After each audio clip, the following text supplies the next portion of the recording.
새벽 5시 고급 아파트 25층에서 한 여성이 베란다 창턱에 멈춰 서 있었습니다. 바람이 머리카락을 흩날리는 가운데 그녀의 눈에는 깊은 절망이 스며들어 있었습니다. 그 순간 현관문이 열리며 남편이 나타났습니다. 여보, 뭐 하는 거야? 차가운 목소리 뒤에 숨겨진 무언가가 있었습니다. 이서영은 32살 결혼한 지 2년째 되는 평범한 주부였습니다. 남편 김태주는 대기업 과장으로 월급도 넉넉하고 외모도 준수했습니다. 주변 사람들은 항상 부러워했어요. 서영아, 정말 좋은 남편 만났네. 요즘 그런 남자 흔하지 않아. 친구 미연이 말했습니다. 키도 크고 잘생겼는데 성격도 좋잖아. 부럽다 진짜. 어머니도 매번 같은 말을 했습니다. 태준이 같은 사위 어디서 찾겠니? 착하고 성실하고 돈도 잘 벌고. 하지만 서영만이 알고 있는 진실이 있었습니다. 집에서의 태준은 완전히 다른 사람이었어요. 마치 스위치를 누르듯 얼굴이 바뀌었습니다. 결혼 초기부터 시작된 감시와 통제는 점점 더 치밀해졌습니다. 처음에는 사소한 질문들이었어요. 오늘 뭐 했어? 누구랑 만났는데? 하지만 점차 구체적이고 집요해졌습니다. 마트에서 정확히 몇 시부터 몇 시까지 있었어? 영수증 보여줘. 미연이랑 커피 마셨다고? 무슨 이야기 했는데? 처음부터 끝까지 다 말해봐. 왜 핸드폰을 뒤집어 놨어? 누구한테서 연락 왔나? 서영의 휴대폰엔 정체를 알 수 없는 추적 프로그램이 깔려 있었고 동선이 시시각각 보고됐습니다. 태주는 수시로 확인하며 조금이라도 이상한 곳에 있으면 즉시 전화를 걸어왔어요. 지금 어디야? 왜 거기 있어? 당장 집으로 와. 집안 어두운 구석마다 붉은 점 하나가 깜빡였고 사생활이란 말이 무색해졌습니다. 서영이 혼자 있을 때 무엇을 하는지, 누구와 통화하는지 모든 것이 기록되었습니다. 어느 날 밤 서영은 태준의 기기 화면에 집안 기록들이 날짜별로 정리돼 있었고 그는 그것들을 무표정하게 훑고 있었습니다. 마치 실험 동물을 관찰하듯 차가운 시선으로 화면을 응시하고 있었어요. 그 순간 서영의 등골에 차가운 기운이 스며들었습니다. 마치 투명 인간이 된 듯 온몸이 얼어붙는 느낌이었어요. 처음에는 사랑의 표현이라고 생각했습니다. 아니, 그렇게 믿으려 했어요. 여보가 날 너무 사랑해서 그런 거야. 질투도 사랑의 표현이잖아. 스스로에게 되뇌며 견뎌보려 했습니다. 하지만 시간이 지날수록 숨이 막혀왔습니다. 친구들과의 만남도 점점 줄어들었습니다. 태준의 기색을 살피며 눈치를 봐야 했거든요. 가족들과의 연락마저 조심스러워졌습니다. 엄마, 요즘 바빠서 자주 연락 못 드려요. 거짓말이었습니다. 정말로는 태준이 통화 내용을 듣고 있다는 것을 알기 때문이었어요. 밤마다 서영은 침대에 누워 천장을 바라보며 생각했습니다. 가슴속 깊은 곳에서 올라오는 답답함은 목구멍을 조여왔고 손끝은 차갑게 식어갔습니다. 심장이 빠르게 뛰는 것을 느끼면서도 동시에 모든 것이 멈춘 듯한 무력감에 휩싸였어요. 마치 투명한 감옥에 갇힌 기분이었습니다.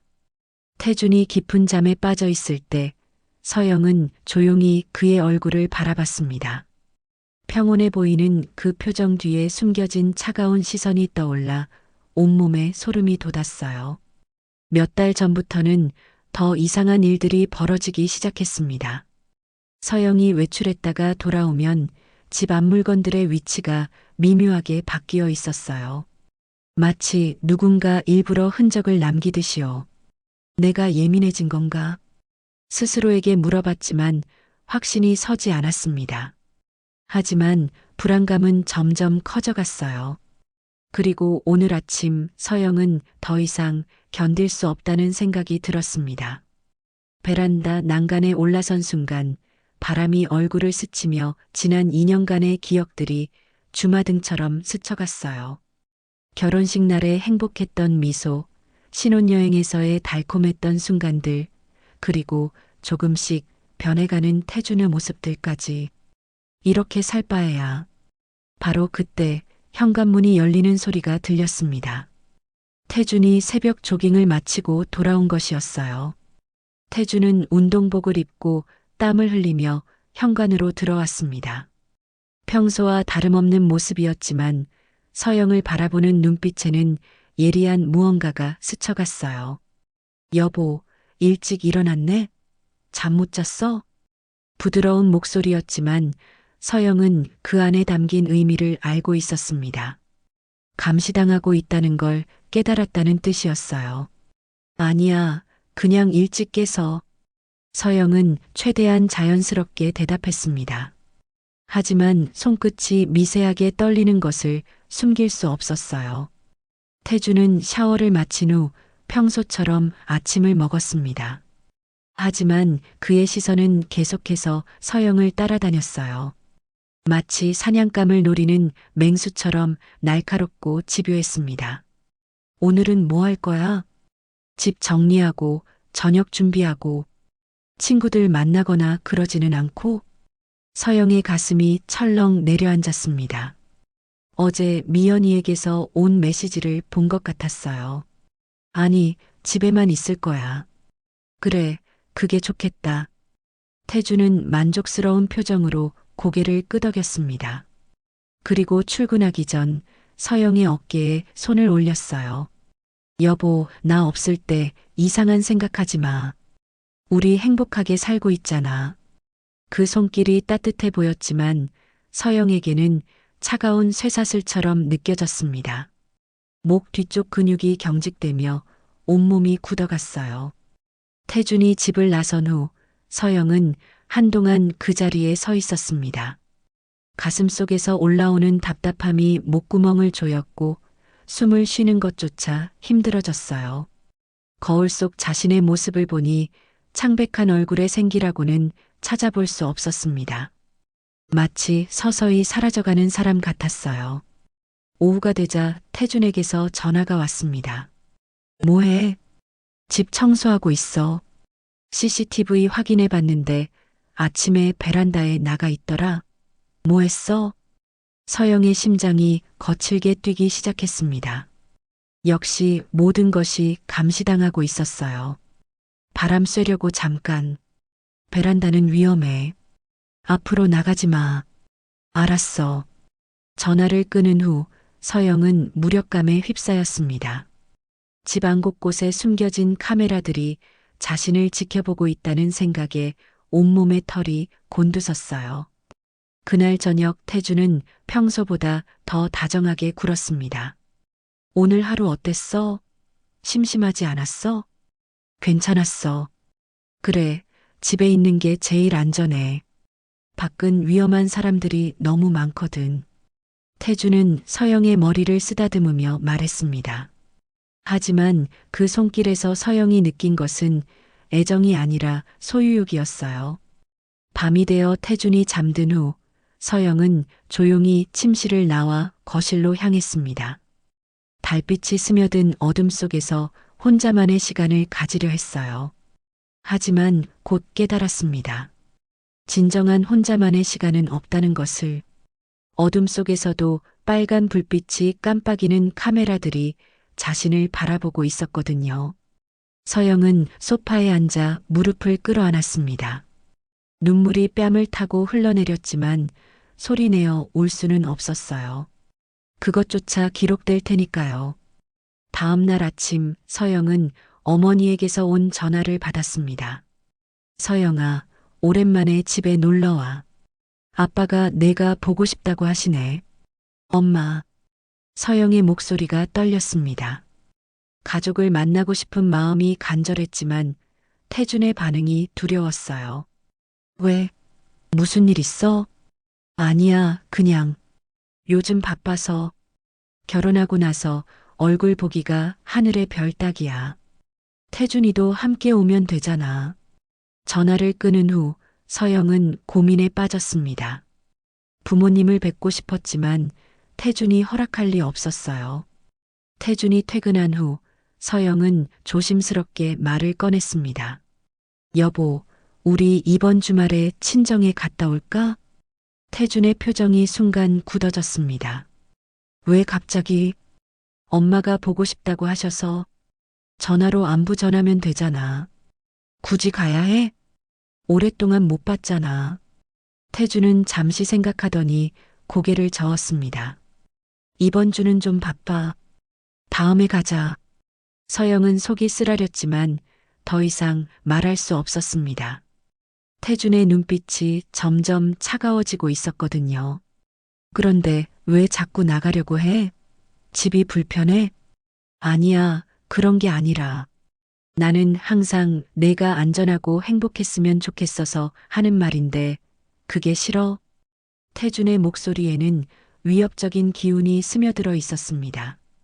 서영은 등골이 서늘해지는 것을 느꼈어요. 그날 밤 태준은 평소보다 늦게 잠들었습니다. 서영이 잠든 것을 확인한 후에야 눈을 감았어요. 마치 감시를 늦출 수 없다는 듯이요. 며칠 후 서영은 우연히 태준의 노트북을 보게 되었습니다. 화면에는 자신의 일거수일투족이 담긴 폴더들이 날짜별로 정리되어 있었어요. 폴더 이름들을 보니 소름이 돋았습니다. 거실 기록, 통화 기록, 수면 기록. 마치 실험 동물을 관찰하는 연구 자료 같았습니다. 서영은 손이 덜덜 떨리는 것을 느꼈어요. 가장 충격적인 것은 분석 메모라는 폴더였습니다. 그 안에는 서영의 표정과 행동을 분석한 메모들이 빼곡히 적혀 있었어요. 오늘 미간을 찌푸리는 횟수 증가, 스트레스 지수 상승 추정, 전화 통화 시 목소리 떨림 감지, 거짓말 가능성 있음, 베란다 출입 시도, 위험 신호, 감시 강화 필요. 서영은 마치 머리를 둔기로 얻어맞은 듯한 충격을 받았습니다. 온몸에 힘이 빠져나가며 주저앉을 뻔했어요. 자신이 사람이 아니라 관찰 대상이었다는 사실이 가슴을 찢어 놓았습니다. 그 순간 현관문이 열리는 소리가 들렸습니다. 태준이 예상보다 일찍 퇴근한 것이었어요. 서영은 재빨리 노트북을 원래 자리에 놓고 부엌으로 향했습니다. 하지만 가슴은 여전히 거칠게 뛰고 있었어요. 여보, 뭐해? 태준이 부엌으로 들어오며 물었습니다. 평소와 같은 목소리였지만 서영에게는 모든 것이 달라 보였어요. 저녁 준비하고 있어. 그래. 오늘따라 얼굴이 하얘 보이는데 괜찮아? 태준은 서영의 얼굴을 자세히 들여다봤습니다. 마치 새로운 변화를 찾아내려는 듯한 시선이었어요. 응, 괜찮아.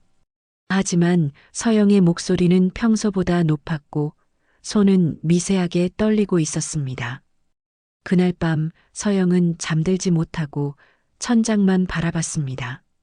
옆에서 자고 있는 태준이 낯선 사람처럼 느껴졌어요. 결혼 2년 동안 함께 잠든 이 남자가 사실은 자신을 인간이 아닌 실험 대상으로 여기고 있었다는 사실이 믿어지지 않았습니다. 새벽녘 서영은 조용히 침실을 나와 화장실로 향했습니다. 거울 속 자신의 모습을 보니 완전히 다른 사람 같았어요. 눈 밑에 다크서클, 야윈 볼, 생기를 잃은 눈동자. 이게 정말 나야? 속삭이듯 중얼거리는 자신의 목소리조차 낯설게 들렸습니다. 그때 화장실 천장 근처에서 희미한 불빛이 깜빡였고 더 이상 혼자만의 공간은 없다는 걸 알았습니다. 서영은 그 순간 깨달았습니다. 이 집에는 진정한 사생활이란 존재하지 않는다는 것을. 며칠 후 서영에게 예상치 못한 기회가 찾아왔습니다. 태준이 출장을 가게 된 것이었어요. 이틀 동안 부산에 가야 해. 혼자 있어도 괜찮지? 태준의 질문에는 걱정보다는 경고의 의미가 담겨 있었습니다. 응, 괜찮아. 밖에 나가지 말고 집에만 있어. CCTV로 확인할 수 있으니까. 알았어. 태준이 떠난 후 서영은 처음으로 혼자만의 시간을 가질 수 있었습니다. 하지만 여전히 카메라들이 지켜보고 있다는 사실이 자유로움을 방해했어요. 그래도 서영은 용기를 내어 오랫동안 하지 못했던 일을 시작했습니다. 일기를 쓰는 것이었어요. 화장실에 숨어서 작은 수첩에 연필로 글을 써내려갔습니다. 나는 누구인가? 2년 전에 나는 어디로 갔을까? 손이 떨렸지만 계속해서 썼습니다. 매일 감시당하며 살고 있다. 태주는 나를 사람이 아닌 소유물로 여긴다. 글을 쓰면서 서영은 자신의 상황을 객관적으로 바라볼 수 있었습니다. 그리고 깨달았어요. 이것은 정상적인 결혼 생활이 아니라는 것을. 그날 오후 어머니에게서 전화가 왔습니다. 서영아, 목소리가 이상하네. 무슨 일 있어? 아니에요, 엄마. 그냥 감기 기운이 있어서. 태준이는 잘해? 너희 둘이 요즘 어떻게 지내는지 궁금해서. 서영은 잠시 망설였습니다. 진실을 말하고 싶었지만 용기가 나지 않았어요. 잘 지내요. 걱정 마세요. 그래도 가끔은 집에 놀러와. 아빠도 내가 보고 싶어 하신다. 전화를 끊은 후 서영은 눈물이 났습니다. 가족에게도 거짓말을 해야 하는 자신이 비참했어요. 그때 핸드폰에 태준의 메시지가 왔습니다. 뭐해? 집에 잘 있지? 서영은 거실을 둘러봤습니다. 곳곳에 숨겨진 카메라들이 자신을 바라보고 있을 것이었어요. 응, 집에 있어. 누구랑 통화했어? 확인해 봤는데 전화 받더라. 가슴이 철렁 내려앉았습니다. 역시 모든 것이 감시당하고 있었어요. 엄마가 전화하셨어. 뭐라고 하시던데? 그냥 안부 물어보셨어. 다른 얘기는 안 했고? 서영은 손이 떨리는 것을 느꼈습니다. 태준의 집착이 부모님과의 대화까지 통제하려 한다는 것이 끔찍했어요. 응, 별 얘기 안 했어. 그래, 잘했어. 부모님께 우리 사생활 얘기하는 거 아니야. 메시지를 보며 서영은 깨달았습니다. 태준이 자신을 얼마나 철저히 고립시키려 하는지를요. 그날 밤 서영은 다시 일기를 썼습니다. 태준은 내가 다른 사람과 소통하는 것을 막으려 한다. 부모님과의 대화조차 감시한다. 나는 점점 투명 인간이 되어가고 있다. 이튿날 아침 서영은 용기를 내어 집 밖으로 나섰습니다. 오랜만에 맞는 바깥 공기가 달콤했어요. 근처 카페에 앉아 커피를 마시며 창밖을 바라봤습니다. 자유롭게 거리를 걸어가는 사람들이 부러웠어요. 그때 옆 테이블에 앉은 여성이 전화를 받는 소리가 들렸습니다. 여보, 나 친구랑 커피 마시고 있어. 응, 재밌게 놀다 갈게. 평범한 일상 대화였지만 서영에게는 꿈 같은 이야기로 들렸습니다.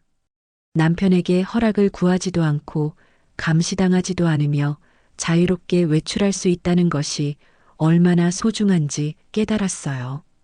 카페에서 나오는 길에 서영은 작은 서점을 발견했습니다. 망설이다가 들어가 봤어요.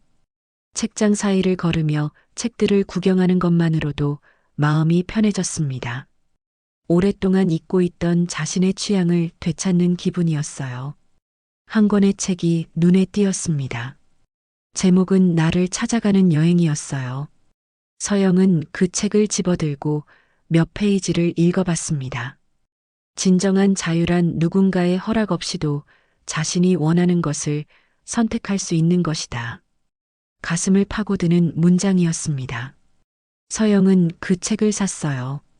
집으로 돌아가는 길, 서영의 마음은 복잡했습니다. 짧은 외출이었지만 세상이 얼마나 넓은지 다시 한번 느꼈거든요. 현관문을 열고 들어서는 순간 핸드폰이 울렸습니다. 태준이었어요. 어디 갔다 왔어? 잠깐 산책했어. 산책? 왜 미리 말 안 했어? 목소리에 분노가 섞여 있었습니다. 답답해서 잠깐만. 집에서 나가지 말라고 했잖아. 약속 어겼네. 서영은 가슴이 답답해졌습니다. 잠깐의 자유마저 허용되지 않는 현실이 절망스러웠어요. 태준이 출장에서 돌아온 날 집안의 분위기는 얼어붙었습니다. CCTV 확인해 봤어. 태준은 가방도 내려놓지 않은 채 서영을 바라봤습니다.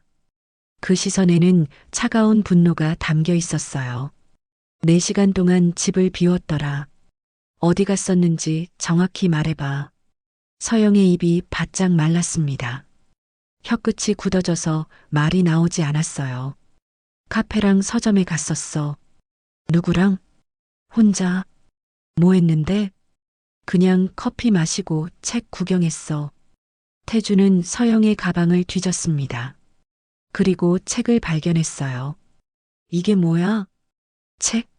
나를 찾아가는 여행? 태주는 책 제목을 읽더니 비웃듯 웃었습니다. 너를 찾아간다고? 웃기네. 내가 누군지 나보다 더 잘 아는 사람이 어디 있어? 서영은 아무 말도 할 수 없었습니다.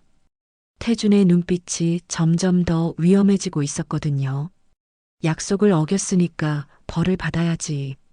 태준은 서영의 핸드폰을 빼앗았습니다. 당분간 이거 없이 지내. 태준아, 그러지 마. 내가 허락할 때까지 외출 금지야. 알겠어? 서영은 고개를 끄덕일 수밖에 없었습니다. 태준의 얼굴에 떠오른 표정이 너무 무서웠거든요. 그날 밤 태준은 평소보다 더 늦게까지 깨어 있었습니다. 노트북으로 CCTV 영상들을 다시 보며 서영의 행동을 분석하고 있었어요. 왜 갑자기 밖으로 나가고 싶어 했을까? 혼잣말을 하는 태준의 목소리가 서영에게는 공포로 다가왔습니다. 다음 날부터 감시는 더욱 철저해졌습니다. 태준은 회사에서도 수시로 CCTV를 확인했고 서영이 조금이라도 의심스러운 행동을 하면 즉시 집으로 전화를 걸어왔어요. 지금 뭐해? 설거지하고 있어. 부엌 카메라 확인해 봤는데 설거지하는 게 아니던데? 서영은 소름이 돋았습니다. 실시간으로 감시당하고 있다는 사실이 끔찍했어요. 일주일이 지나자 서영은 완전히 지쳐갔습니다. 핸드폰도 없고 외출도 할 수 없는 상황에서 하루하루가 지옥 같았어요. 어느 날 오후 서영은 화장실에서 몰래 가져온 책을 읽고 있었습니다. 그런데 갑자기 현관문이 열렸어요. 태준이 예상보다 일찍 퇴근한 것이었습니다. 서영은 재빨리 책을 숨겼지만 태준은 이미 뭔가 이상하다는 것을 눈치챘어요. 뭐 숨겼어? 아무것도. 거짓말하지 마. 손에 뭐 들고 있었지? 태준은 서영 주변을 샅샅이 뒤지기 시작했습니다.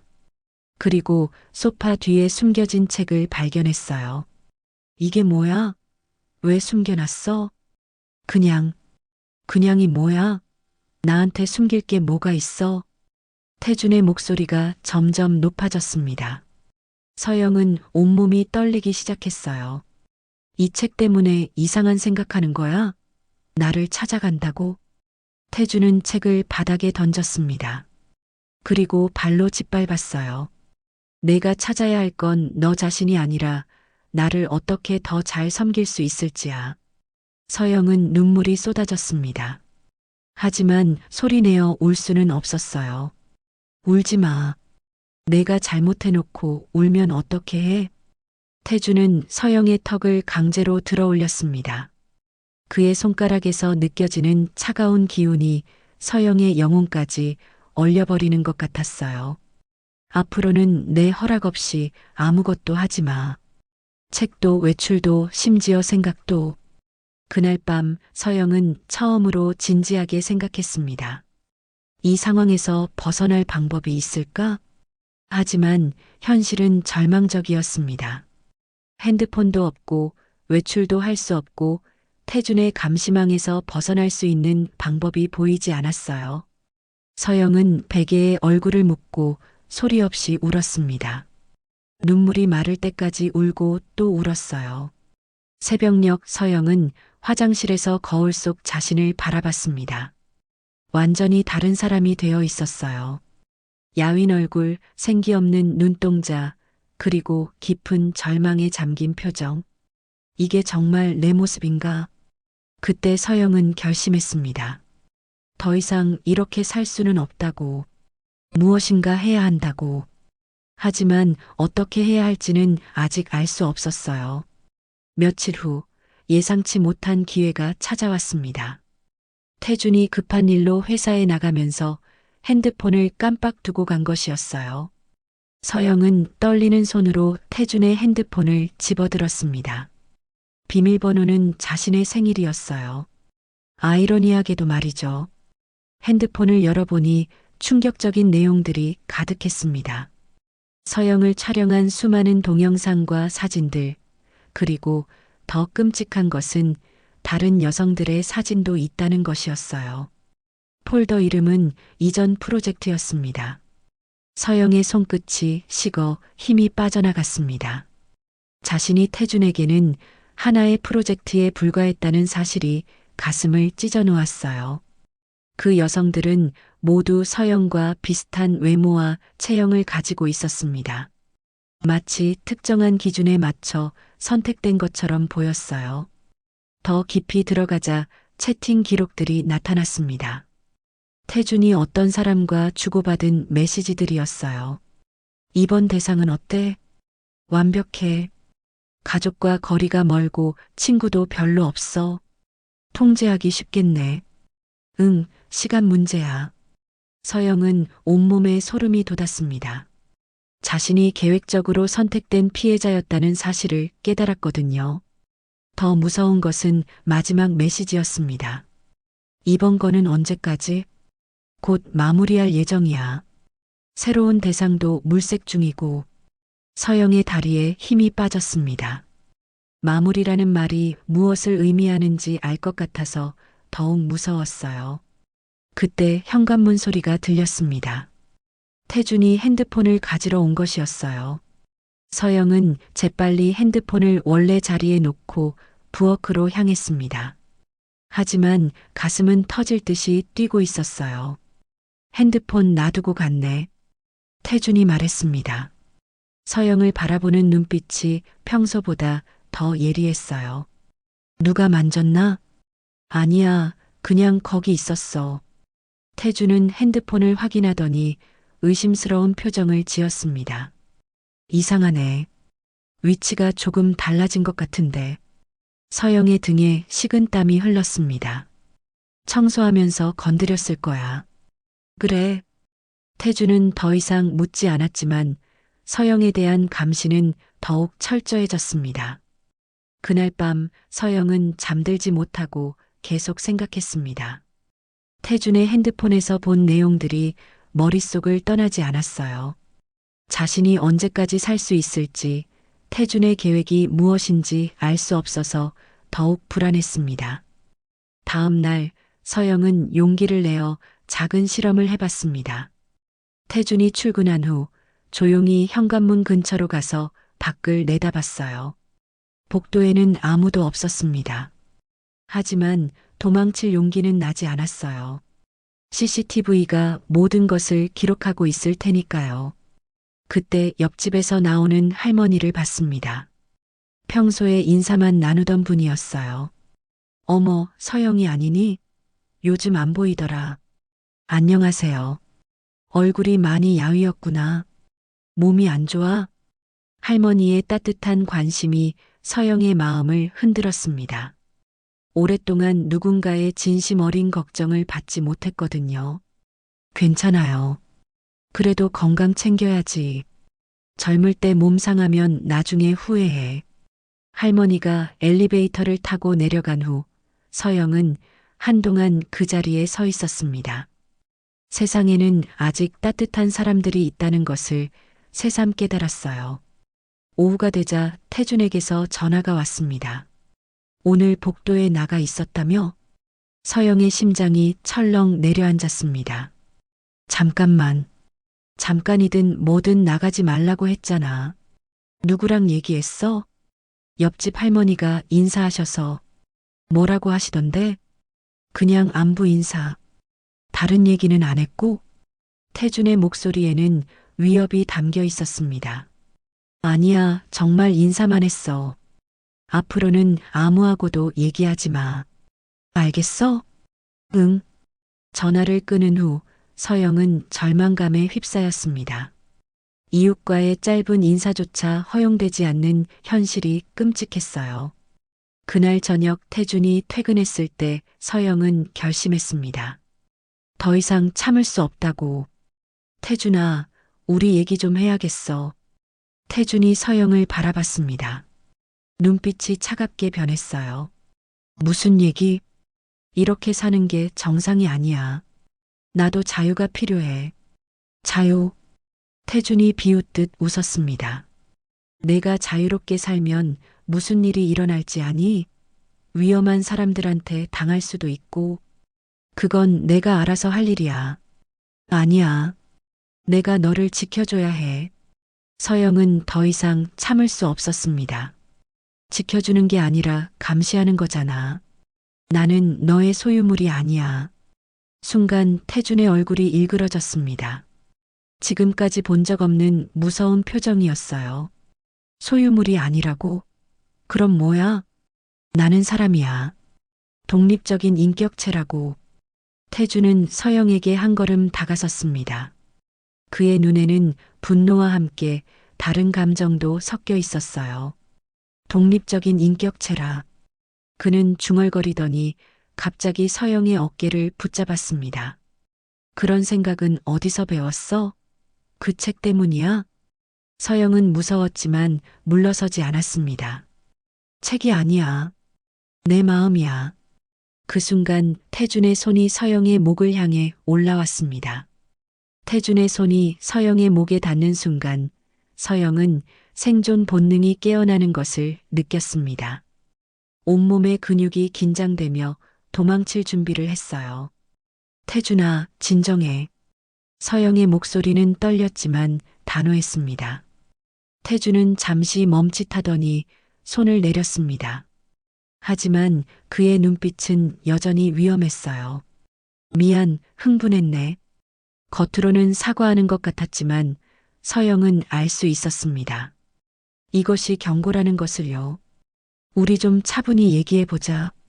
태준이 소파에 앉으며 말했습니다.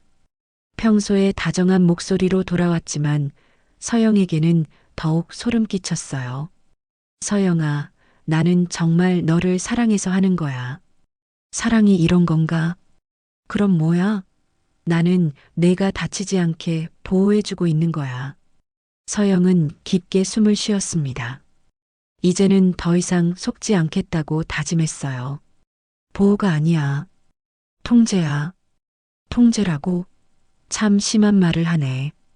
태준의 표정이 다시 어두워졌습니다. 사실대로 말하는 거야. 내 핸드폰 빼앗고 외출 못하게 하고 카메라로 감시하는 게 사랑이야? 그건 뭐야? 사랑이라고 포장하면 다 괜찮아지는 거야? 서영의 목소리에 힘이 실렸습니다. 2년 동안 쌓였던 분노가 터져나오고 있었어요. 태주는 한동안 말이 없었습니다. 그리다가 갑자기 웃기 시작했어요. 하하, 정말 웃기네. 뭐가 웃겨? 내가 지금 나한테 대들고 있다는 게 말이야. 태준의 웃음소리가 점점 커졌습니다. 서영은 온몸에 소름이 돋았어요. 너 같은 여자가 나한테 대들 수 있다고 생각해? 여자라서 못 대드는 거야? 여자라서가 아니야. 너라서 못 대드는 거지. 태준이 일어나서 서영에게 다가왔습니다. 내가 누군지 알아? 아무도 없는 외톨이야. 가족도 관심 없고 친구도 없고. 서영의 가슴이 아팠습니다. 사실이었거든요. 나 아니면 누가 너를 챙겨줄 것 같아? 혼자서도 잘 살 수 있어. 혼자? 하하, 웃기지도 않아. 태주는 서영의 턱을 들어 올렸습니다. 너는 혼자서는 아무것도 못해. 내가 없으면 길거리에 나앉을 거야. 그렇지 않아. 그럼 증명해봐. 지금 당장 나가봐. 태준이 현관문을 가리켰습니다. 나가서 어디서 잘 건데? 뭘 먹고 살 건데? 서영은 아무 말도 할 수 없었습니다. 정말로 갈 곳이 없었거든요. 못 나가지? 왜냐하면 너는 나 없이는 아무것도 못하니까. 태준의 말이 서영의 마음을 짓눌렀습니다. 하지만 동시에 분노도 끌어올랐어요. 그렇게 만든 게 누구야? 내가 원래 이런 사람이었어? 뭐, 나도 원래는 친구들도 있었고 직장도 있었어. 그런데 너가 하나씩 다 끊어놨잖아. 서영의 목소리가 높아졌습니다. 직장 그만두라고 했던 것도 너고 친구들 만나지 말라고 한 것도 너야. 그건 너를 위해서, 나를 위해서? 정말 그렇게 생각해? 서영은 더 이상 참을 수 없었습니다. 너는 나를 길들이려고 했어. 아무것도 할 수 없게 만들어서 너에게 의존하게 만들려고. 태준의 얼굴이 일그러졌습니다. 길들인다고? 나는 인정해. 나는 너의 애완동물이 아니야. 애완동물? 태준의 목소리가 위험하게 낮아졌습니다. 애완동물보다 못한 취급을 받고 있어. 적어도 애완동물은 산책이라도 시켜주잖아. 순간 태준이 손을 들어 올렸습니다. 서영은 반사적으로 얼굴을 가렸어요. 하지만 손바닥이 닿지는 않았습니다. 태준이 마지막 순간에 멈춘 것이었어요. 나는 너를 때리지 않아. 태준의 목소리가 목이 마른 듯 음절이 자꾸 끊겼습니다. 그래, 때리지는 않지. 하지만 더 잔인한 일을 하고 있어. 잔인한 일? 내 영혼을 죽이고 있어. 매일매일 조금씩. 서영의 눈에 눈물이 맺혔습니다. 나는 이미 반쯤 죽었어. 웃는 법도 꿈꾸는 법도 잊어버렸어. 태주는 아무 말도 하지 못했습니다. 이게 사랑이야? 상대방을 죽음보다 못한 상태로 만드는 게? 서영아, 나는 원래 어떤 사람이었는지 기억해? 밝고 활발했잖아. 꿈도 많았고. 서영의 목소리에 그리움이 담겼습니다. 그 사람은 어디로 갔을까? 너가 죽였어. 태준의 얼굴이 창백해졌습니다. 그런 뜻이 아니었어. 뜻이 아니라 결과가 중요해. 나는 이미 서영이가 아니야. 서영은 거울을 가리켰습니다. 저기 보이는 사람은 누구야? 내가 아니야. 너가 만든 인형이야. 그 순간 태준의 눈에도 무언가 흔들리는 것이 보였습니다. 하지만 곧 다시 차가운 표정으로 돌아왔어요. 그래도 넌 안전하잖아. 안전? 이게 안전해? 서영이 자신의 손목을 보여줬습니다. 야위어서 뼈가 보일 정도였어요. 이게 안전한 사람의 모습이야? 태주는 더 이상 대답하지 않았습니다. 그날 밤은 어느 때보다 길고 무거웠습니다. 그날 밤 대화 이후 집안의 분위기는 완전히 바뀌었습니다. 태주는 며칠 동안 서영과 눈을 마주치지 않았어요. 평소의 감시와 통제도 줄어들었습니다. 하지만 서영은 알고 있었습니다. 이것이 끝이 아니라는 것을요. 사흘째 되는 날 밤 태준이 먼저 말을 걸어왔습니다. 서영아, 미안해. 갑작스러운 사과였습니다. 내가 너무 심했나? 서영은 조심스럽게 대답했습니다. 심한 정도가 아니었어. 그래도 나는 너를 사랑해서 한 거야. 태준의 목소리에는 진심이 담겨 있는 것 같았어요. 하지만 서영은 더 이상 속지 않았습니다. 사랑은 상대방을 행복하게 만드는 거야. 고통스럽게 만드는 게 아니라. 내가 고통스러웠어? 매일매일이 지옥 같았어. 태주는 한동안 말이 없었습니다. 그럼 어떻게 하면 좋을까? 나를 자유롭게 해줘. 자유. 내 의지로 선택할 수 있게 해줘. 외출도 친구들과의 만남도 모든 것을. 태준의 얼굴에 갈등이 드러났습니다. 그러면 넌 나를 떠날 거야? 모르겠어. 서영의 솔직한 대답이었습니다. 지금 상태로는 사랑할 수가 없어. 미워하기만 해. 태준이 충격받은 표정을 지었습니다. 미워해? 응. 너를 보면 분노와 공포밖에 안 느껴져. 그럼 어떻게 해야 예전처럼 돌아갈 수 있어? 예전으로는 돌아갈 수 없어. 하지만 새로 시작할 수는 있어. 서영은 태준을 똑바로 바라봤습니다. 조건이 있어. 뭐든지 할게. 정말? 응, 말해봐. 서영은 깊게 숨을 쉬었습니다. 첫째, 모든 카메라 제거. 태준이 망설였습니다. 둘째, 내 핸드폰 돌려줘. 그건. 셋째, 내가 원할 때 언제든 외출할 수 있게 해줘. 너무 많은 것 같은데. 많은 게 아니야.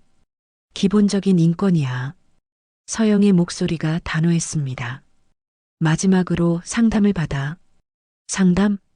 너의 행동이 정상이 아니라는 걸 인정하고 전문가의 도움을 받아. 태준의 얼굴이 일그러졌습니다. 내가 이상한 사람이라고? 이상한 게 아니라 아픈 거야. 치료받으면 나아질 수 있어. 나는 아프지 않아. 그럼 우리는 끝이야.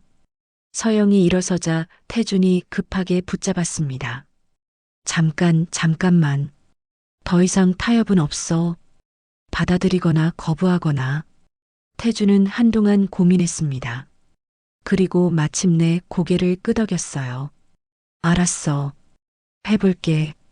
다음 날부터 변화가 시작되었습니다. 태준은 정말로 집안의 카메라들을 제거했어요. 서영은 오랜만에 진정한 사생활을 되찾았습니다. 핸드폰도 돌려받았습니다. 오랫동안 연락하지 못했던 친구들에게 메시지를 보냈어요. 미연아, 나야. 오랫동안 연락 못해서 미안해. 미연의 답장이 즉시 왔습니다. 서영아, 정말 오랜만이다. 왜 이렇게 연락이 안 됐어? 걱정했잖아. 복잡한 일이 있었어. 이제 괜찮아. 정말? 그럼 만나자. 할 얘기가 너무 많아. 서영은 눈물이 났습니다. 누군가 자신을 걱정해주고 기다려준다는 사실이 너무 고마웠어요. 태준도 약속을 지켰습니다. 전문 상담사를 찾아가기 시작했어요. 처음에는 억지로 하는 것 같았지만 점차 진지하게 받아들이는 모습을 보였습니다. 상담사 선생님이 그러는데 내가 어릴 때 받은 상처 때문일 수도 있대. 태준이 조심스럽게 말했습니다. 어떤 상처? 부모님이 너무 자주 싸우셨어. 그리고 엄마가 아빠를 떠나셨거든. 서영은 처음 듣는 이야기였습니다. 그래서 사랑하는 사람이 떠날까봐 불안했나봐. 그렇다고 해서 나를 가둘 권리는 없어. 알아. 이제 알겠어. 2달이 지나자 태준은 많이 달라졌습니다. 서영의 외출을 묻지도 않았고 누구와 만나는지 캐묻지도 않았어요. 하지만 서영의 마음은 여전히 복잡했습니다. 상처가 너무 깊어서 쉽게 아물지 않았거든요. 어느 날 저녁 서영이 친구들과 만나고 돌아오자 태준이 기다리고 있었습니다. 재밌었어? 응. 친구들이 뭐라고 하던데? 예전 같으면 구체적으로 캐물었을 텐데 이번에는 그냥 관심 정도로 물어봤어요. 그냥 근황 얘기했어. 그래. 태준은 더 이상 묻지 않았습니다. 그날 밤 서영은 태준에게 말했습니다. 많이 노력하고 있는 거 알아. 당연하지. 널 잃고 싶지 않으니까. 하지만 아직은 힘들어. 태준의 얼굴이 어두워졌습니다. 시간이 더 필요해. 상처가 아물려면. 얼마나? 모르겠어. 하지만 포기하지는 않을게. 정말? 응. 우리가 정말 사랑할 수 있는 관계가 될 수 있는지 지켜볼게. 1년이 지났습니다. 태준은 꾸준히 상담을 받았고 서영도 자신만의 삶을 되찾아갔어요. 서영은 새로운 직장을 구했습니다. 작은 디자인 회사였지만 자신이 좋아하는 일이었어요. 태준도 서영의 직장 생활을 지지해줬습니다. 예전 같으면 상상도 할 수 없는 일이었죠. 어느 봄날 두 사람은 공원을 함께 걸었습니다. 서영아, 응, 고마워. 뭐가? 나를 포기하지 않아줘서. 서영은 미소를 지었습니다. 오랜만에 진심에서 우러나오는 미소였어요. 나도 고마워. 나는 뭘 변하려고 노력해줘서. 두 사람은 벤치에 앉아 석양을 바라봤습니다. 우리 예전으로 돌아간 건 아니야. 서영이 말했습니다. 알아. 하지만 새로운 시작은 할 수 있을 것 같아. 태준이 서영의 손을 조심스럽게 잡았습니다. 예전의 강압적인 손길이 아니라 허락을 구하는 손길이었어요. 서영은 그 손을 잡아줬습니다. 조건이 있어. 또 서로를 존중하는 관계여야 해. 소유하는 게 아니라. 약속할게. 그리고 내가 싫다고 하면 언제든 멈춰야 해. 당연하지. 서영은 태준을 바라봤습니다. 예전의 차가운 눈빛이 아니라 따뜻함이 느껴지는 눈빛이었어요. 완전히 예전으로 돌아간 것은 아니었습니다. 하지만 새로운 시작의 가능성은 보였어요. 진정한 사랑은 상대방을 자유롭게 해주는 것이라는 걸 두 사람 모두 이제야 깨달았습니다. 그리고 그 깨달음이 새로운 관계의 시작이 되었어요. 석양이 지는 공원에서 두 사람은 조심스럽지만 희망적인 미래를 그려보고 있었습니다. 오늘 사연은 여기까지입니다. 좋아요와 구독 부탁드리고 오늘도 행복한 하루 보내세요. 감사합니다.